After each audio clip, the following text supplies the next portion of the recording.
जब हम सन्यास की उच्चतम अवस्थाओं में प्रवेश करते हैं तब आपको बड़ा अचंभा लगेगा सुनकर कि सन्यास की अंतिम अवस्था में गुरु अपने शिष्य को पहले प्रणाम करता है। गुरु अपने शिष्य को पहले प्रणाम करता है। अंतिम अवस्था जो संस्कार की है, विरजा होम करने के बाद, कुल गोत्र वंश परंपरा से संबंध विच्छेद कर देने के बाद, आत्मगति में प्रवेश कर अपने शिष्य को गुरु पहले प्रणाम करता है। एक अचंभे की बात बता रहा हूँ, संस्कार में, विरजा होम में अंत में गुरु प्रणाम करता है शिष्य को, ये कहते हुए अब तू नारायण हो गया है, ओम नमो नारायणाय। गुरु ही प्रणाम करते हुए कहता है देख अब तू सर्वत्र है, अग्नि जल वायु में, दिशाओं में, अंबर निहारिका नक्षत्रों में, पवन प्रकाश आकाश में तेरा बसेरा है। अब तेरा डेरा ये पूरा अंबर है।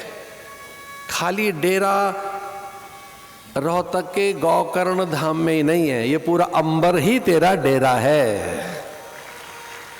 ये पूरा जैव जगत में तेरा बसेरा है।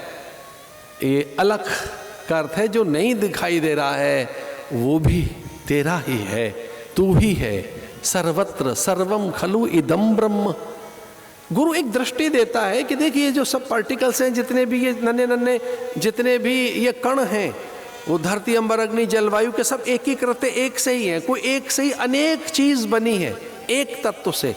जो बिग बैंग की थ्योरी है, अणु परमाणुओं का जो संघात बताती है पश्चिम की जो थ्योरी, बिग बैंग की जो थ्योरी है, वो यही है जो अभी गुरु बता रहे हैं, सुखदेव मुनि जो बता रहे हैं राजा परीक्षित को, कि कोई छोटे से अणु के अंदर ही आकार छुपा हुआ है।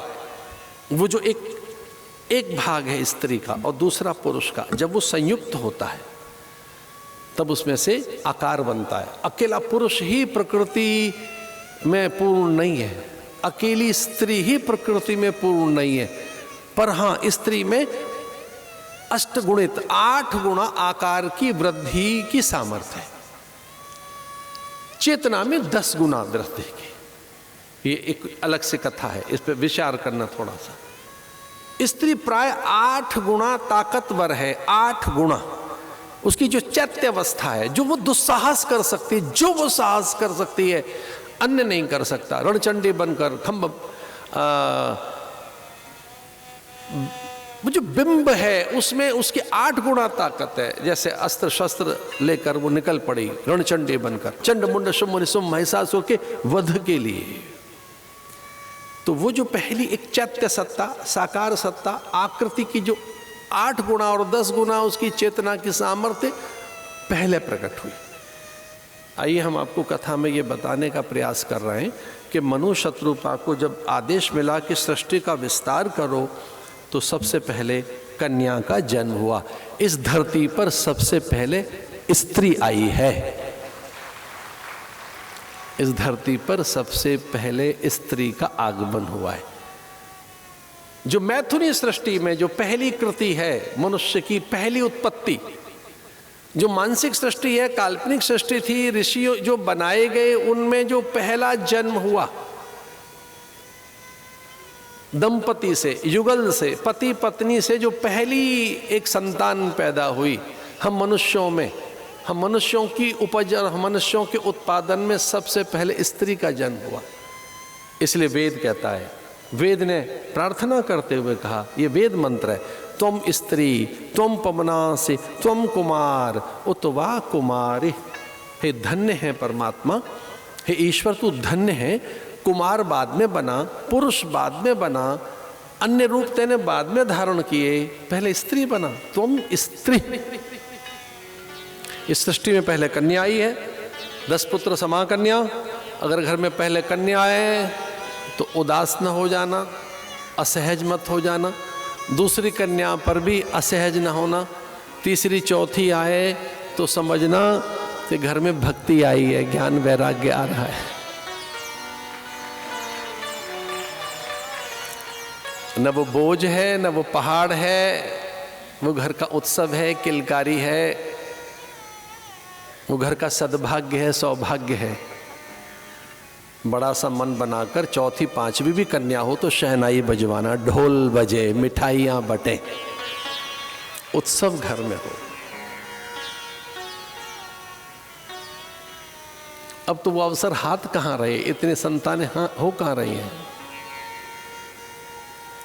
लेकिन नव कन्याएं आई, उन्हीं से पहली कन्या से 9 कन्याएं। ऐसा कहते हैं पहले 3 कन्याएं आई, देवहूति, आकुति, प्रसूति, जो देवताओं को आहुति देती, देव हाथ पसार कर आ जाते। देवहूति, आकुति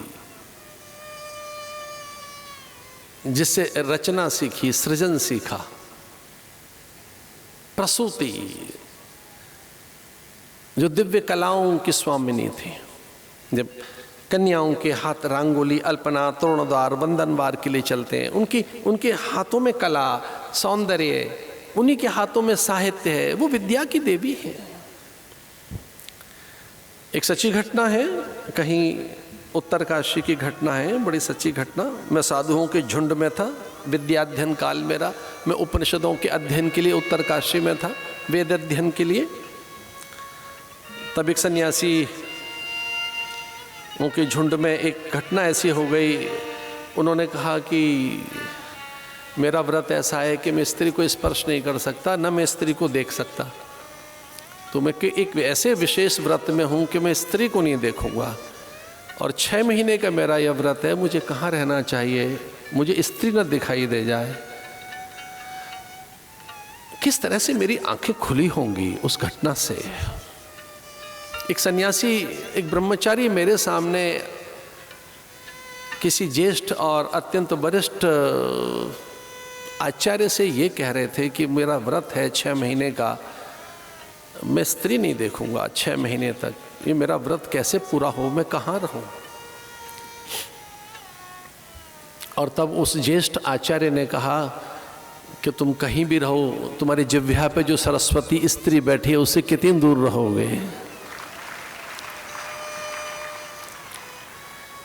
हमें कोठरी में बंद तो कर देंगे आपको, वहाँ नहीं दिखाई देगी, लेकिन जिह्वा पे जो बैठी है, इच्छा शक्ति बनकर जो बैठी है, क्रिया शक्ति, ज्ञान शक्ति, भीतर जो अग्नि बनकर बैठी है, उससे कैसे जाओगे दूर।